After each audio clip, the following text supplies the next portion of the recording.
Platinum against US dollar this week has tried to rise in value. We can see that first price formed this bearish breakout going below 985.84, then the price has been invalidated with this bullish breakout with this bullish candle.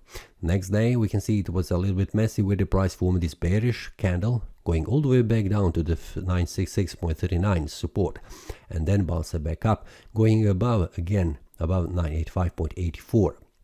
Then the price on the Friday returned back down.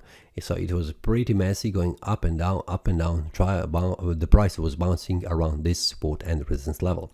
The weekly time frame has closed as a bearish, which was expected compared to the previous week. If you have watched the previous week analysis, I've said that because of this strong bearish engulfing candle, I'm expecting that the price will go down, reaching 966.39. So the target was reached.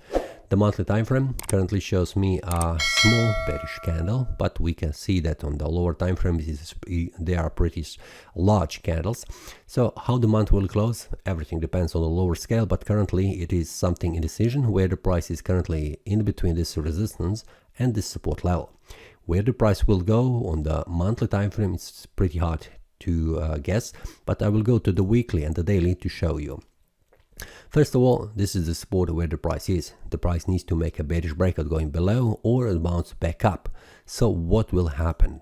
The daily time frame shows me that the price has formed this strong bearish candle. We can see that, which is a strong bearish momentum currently on the market. So I'm more inclined to see the price form this bearish breakout going even further down. But for that, I need to see the price forming a bearish breakout going below 966.39. When that happens, the next target where the price could go is first one here, 955. We can see that it is an area here. And after that, if the price starts to continue to fall in value, the next one is 945.37. So this is the target for the next week unless we see the price forming a bullish breakout. So where the price will make a breakout, will it go below or it will go up? This is something that I will check every day and share with the traders inside the Telegram group so they are informed. This is all for this week. See you next time and happy trading. That is all from today's analysis. I hope you enjoyed. If you have any question, feel free to leave a comment. If you like the analysis, click the like button and subscribe. See you next time and a happy trading.